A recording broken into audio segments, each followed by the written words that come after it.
Last year, my family faced a series of unfortunate events that meant that we needed to bring our pre-K aged girls home from daycare because daycare was just too costly. We had to jump into some budget-friendly homeschool curricula, and we had to do it without a lot of planning and prep. Today, I'm going to show you the choices that we made, give you my thoughts, and tell you where we're headed. Hi, my name is Brecky, and this is Sustainable Prepping, your home for empowered progressive preparedness. And today, we are talking about my homeschool choices. Now, not everybody is planning on homeschooling. You might decide that that is absolutely not something that you want to prioritize.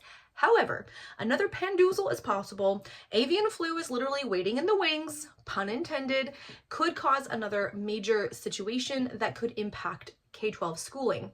If that's the case, it's at least worth taking the time to think about what you would do. Would you rely on online schooling options? Would you like to have a little bit more say in your education? As the education department may or may not exist by this time next year, it might be worth having a plan in place if you are worried about your public or even private education options. I know that we didn't plan on homeschooling. It wasn't our first choice or priority, but now that we're doing it, we love it. It's a lot of work on me as someone who is also working a full-time job in the evenings and on the weekends, but we are making it happen. We're making it work, and it's been great. So that in mind, I want to show you what my budget-friendly choices were and give you my thoughts. Now, I want to emphasize here that a lot of our programs were not chosen because I thought they were the best, but because they fit a very tight budget. Remember, we had a tree fall on our house in July, and that is what prompted us to take our girls out of a daycare program that we loved. We had such a good experience. It was a nature play-based day school, like daycare program that did a lot of social emotional learning. It was amazing, but it was $2,500 a month for 2 kids, and we just couldn't afford that anymore. So these choices are very much a budget-friendly option. I will give you the thoughts I have and what we will be changing for next semester, the next 2 terms in the spring as we go forward. Okay, let's get started. The first program I'm going to talk about is our Phonics program. In reality, Phonics and math are going to be your most expensive programs overall in these younger years, and they're going to be the most foundational. If you don't get to a lot of science, if you don't get to a lot of geography or history, you're okay. That can be easily made up as your kids have fluency. But you need to have strong phonics and strong mathematics in younger elementary grades. For us, we decided strictly because of budget to go with treasure hunt reading. Now, Prenda is a company that specializes in micro schools, and this entire curriculum here, this whole workbook is actually free to download with free videos that you can have completely free because they do want to make education available for everyone. And if I was going back, I would have probably just downloaded the free option and printed out each of the chunks of education as needed. I don't have a color printer, so I actually paid to have these workbooks delivered to us because to print them in color would be way more expensive than just buying this workbook. This workbook was somewhere between $12 and $15. It was not super expensive. So I had to get 2 of these, and I think I got 2 for less than 30 bucks. This program does not have a lot of repetitive practice. For example, okay, we have the WH sound. There's a really cute little 3 or 4 minute video about WH being friends and how the H is basically silent, right? And then they need to write words that they find in a storybook. They play a little game, and then they have a story that they practice reading. My girls don't like coloring them in, so they just read them with me. That's it. That's all the practice they have. They've got some challenge words, but that's all the practice they have until they move on to the next lesson. Frankly, that is just not enough. And since I don't have a background in early elementary education, I don't know how to create the right kind of practice. Yes, you can just practice with reading over and over again, but I do think my girls would be supported by some more practice activities. So keep that in mind. Yes, this is essentially a free program unless you buy the printed workbook, but if you have a printer, you can totally do this for free, completely 100%, which is a win.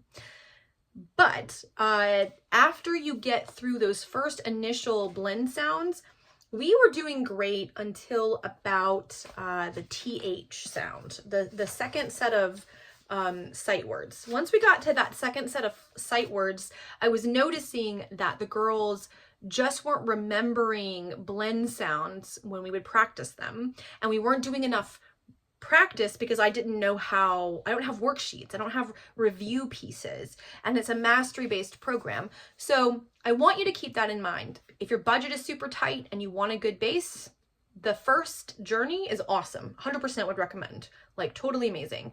Once you get into those blends, once you get into those more complicated sounds, that's when it gets a little more challenging. And I would recommend either finding a workbook to supplement or moving to a different curriculum. Maybe you'll have time to save up for it.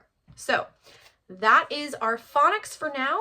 I'll tell you a little bit about what we're doing later. Now, in addition to that phonics program, we of course are adding in early readers like these Bob books. And my girls have moved through all of the beginning red books, if you are familiar with Bob books, and are now in the different purple sections and occasionally pulling out some green challenge books.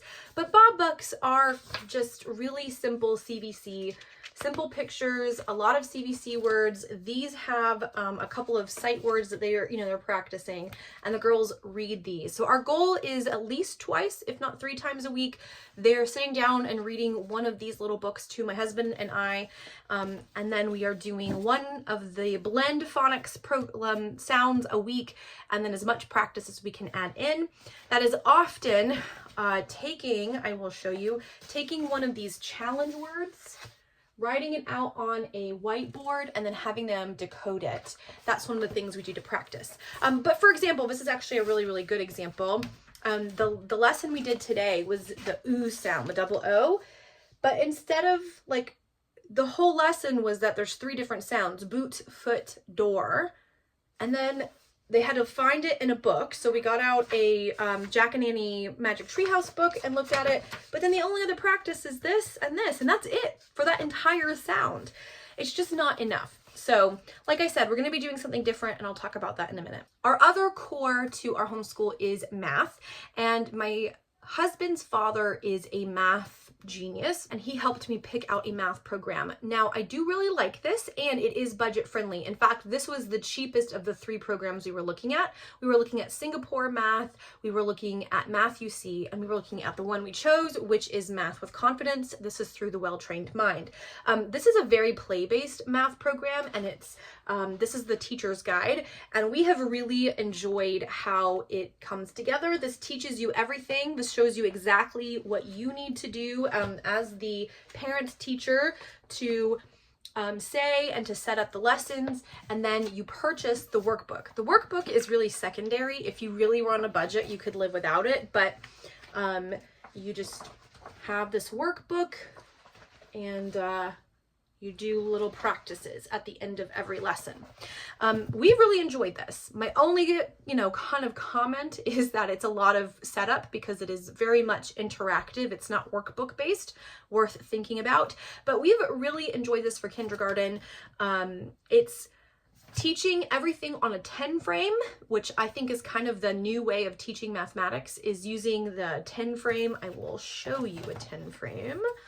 So that's what a colored on 10 frame looks like, where you memorize that it's 5 and 5. And that's really just based on the fact that we have 5 fingers on each hand, and really trying to get that to be something the kids can see and memorize very quickly. But to do it through a lot of play, there are pattern blocks. I would recommend spending the money on buying the actual plastic pattern blocks and not cutting out paper ones, because we just use them, manipulate them so much they would probably get ruined pretty quickly. But this is great, and it covers a lot. It covers like spatial reasoning. We are almost done with the week 10's lesson on patterns. I am not pushing the girls to go quickly through this. If we don't finish it by the end of our school year, we'll just keep going. And we can average, we can do 4 lessons a week. It's set up for a 4-day-a-week homeschool. But honestly, with kindergarten, or we're sort of in a pre-K kindergarten year, we could even do 2 lessons a week and it would be fine. So some lessons we could do double up on, and some lessons we move a little bit slowly through, but your first half of the year is really getting super solid on base 10, and then patterns, directions, spatial awareness, and then you move into addition and subtraction. That's like the second half of the year. I didn't know that addition and subtraction was something you started in kindergarten. but it is something that I guess is the new part of the new kindergarten curriculum. So we've enjoyed it and we're going to definitely keep up with it. The next piece is handwriting, and we're not stressing this with our kids. Little kids need time for the muscles of their hands to develop, but we are using handwriting without tears. So this was their first workbook, just some basic letter formation. And one of my children has already finished theirs and is moved on to the second one, which is the Kickstart Kindergarten one. We haven't actually started this yet, but we will be starting this. Now these have a whole instructor's guide that I didn't buy because that was like twice as much as the individual workbooks, but this is how we are going to be teaching handwriting. We did use the Good and the Beautiful's printable. I bought the digital download because it was cheaper than buying 2 handwriting books for pre-handwriting, but I liked the way that this taught letters. So that's what we're doing for handwriting. One of our philosophies for our kids' homeschool year this year was to set a feast of ideas. Now this comes from Charlotte Mason, who was a 19th century educator in England. We haven't gone full tilt into Charlotte Mason. She can get a little bit culty in the people who want to slavishly follow her advice, even though it's not very relevant to us anymore, and she never actually raised children. She was a community school educator, not a homeschooler. But that aside, we do like the idea of treating children as whole persons, which was one of her ideas, and setting a feast of ideas before kids. With that in mind, we decided not to neglect science or social studies, even though you don't have to teach those things at this age. We did opt for one religious curricula, in part because it was super easy and because it was beautiful. Go figure once you hear the name. The company is The Good and the Beautiful. If you looked into homeschooling, it's like the most dominant program out there.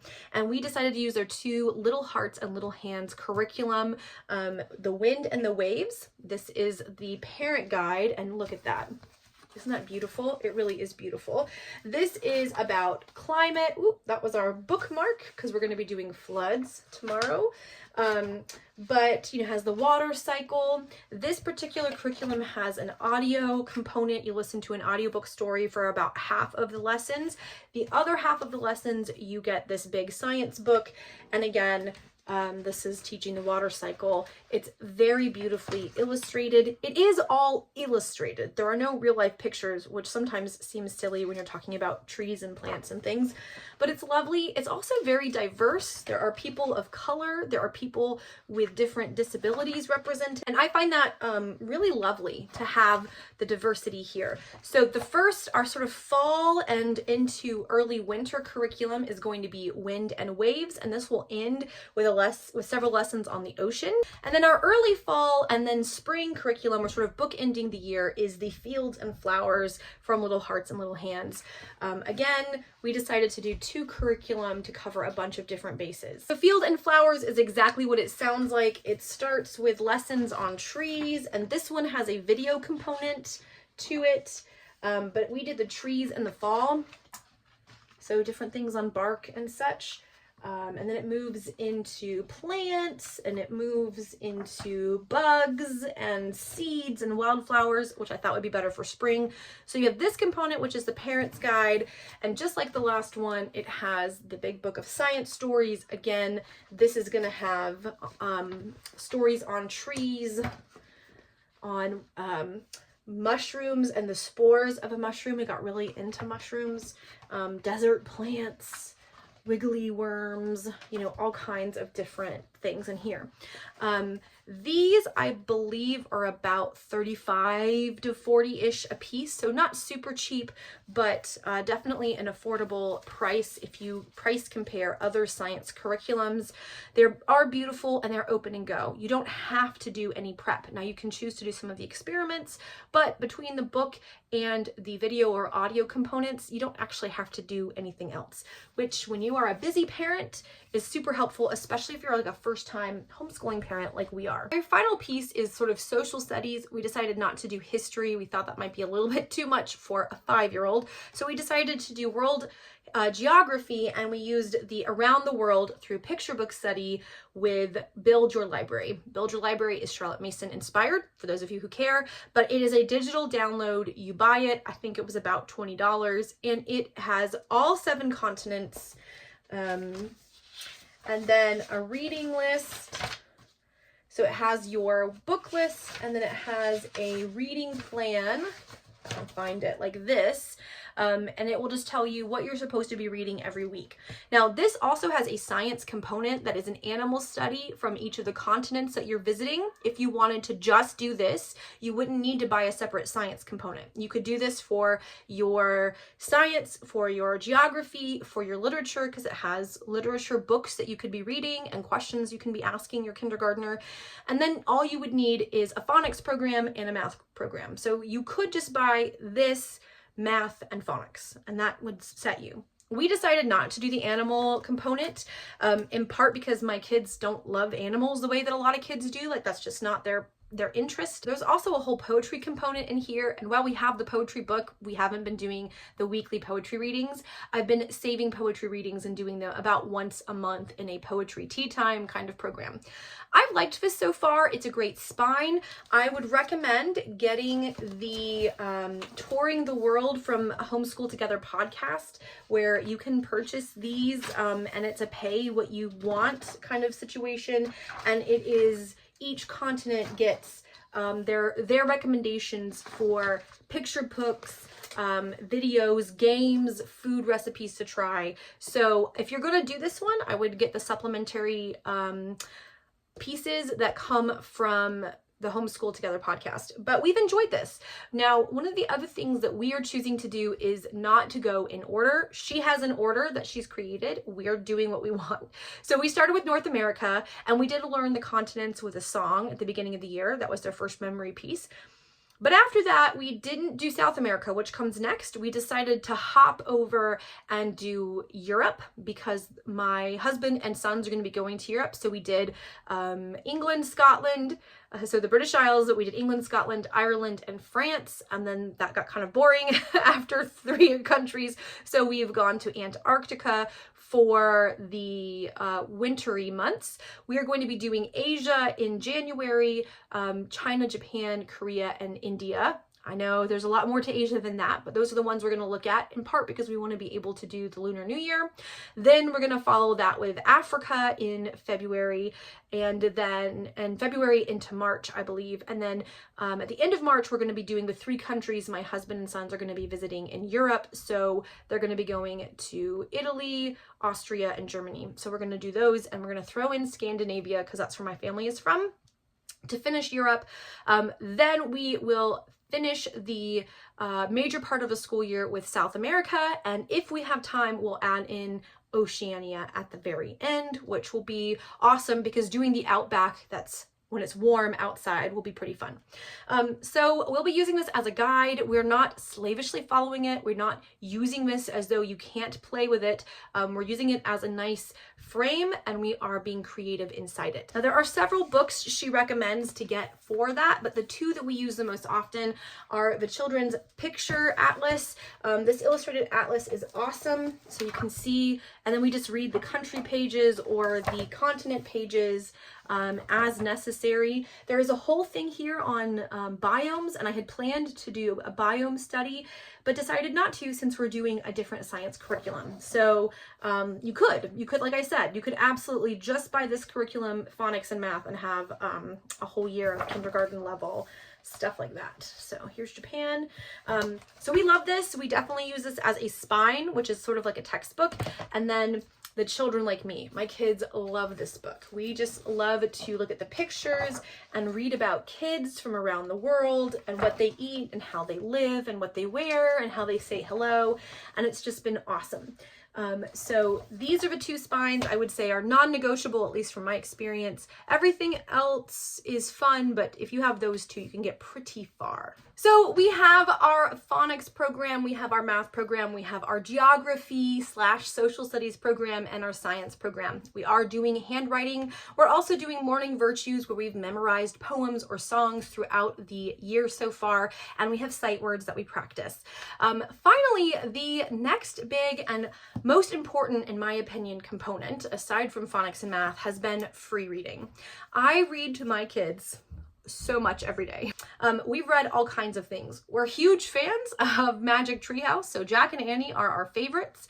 We have really loved Mercy Watson, for example. She is hilarious, and we have just so enjoyed this series. They're very sweet. It's Kate DiCamillo, if you know anything about children's literature. We have enjoyed these Zoe and Sassafras books. They teach scientific reasoning and concepts, but with magical creatures. I know, sounds like it wouldn't work, but it works great. We have just enjoyed reading so many different kinds of books. At this point, the girls have read close to 50 books this year. Now, we did do one 15-book series called The Kingdom of Renly on audiobook during their quiet times in the middle of the day, but aside from that, every other book they've been read to by me or their father, and it has been fantastic.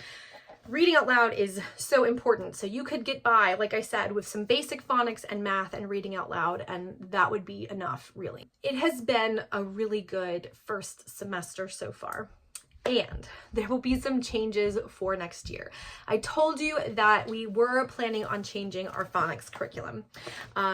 We will probably still use part of treasure hunt reading because we really enjoy it, and it is fun to have this map. As you can see, my daughter filled it in already, but you also have this gamification with sight words that you fill out, keys that you unlock, books that you read. That is fun.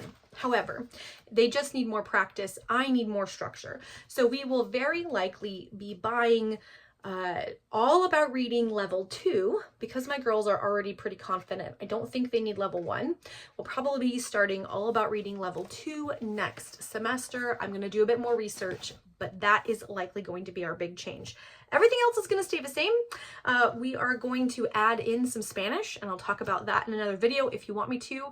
And we'll probably add in a little bit of drawing. So there are some YouTube videos on how to character draw, and I think we're going to start that in. Other than that, we're going to be keeping everything the same for next year, just changing maybe phonics and adding in a few extra pieces. Oh my goodness, so that was a lot. I know it was like a veritable fire hose, and this is not going to become a homeschooling channel. I am not going to be creating tons of homeschooling content. Rather, I wanted to show you what we were doing on a budget. We could have totally cut out the science curriculum and just done the Build Your Library with a phonics and math and been 100% fine with that. And that would have been quite cheap, particularly if you were doing this program, which, like I said, is free if you're printing it out yourself. There are very cheap ways to homeschool. However, we also want to make sure it's fun for everybody, for my girls especially, but also for me, because I have to be coordinating all of this every single week. Friends, comment down below. Let me know if you're homeschooling and what your suggestions might be if you're a veteran homeschooler and you've done kindergarten before.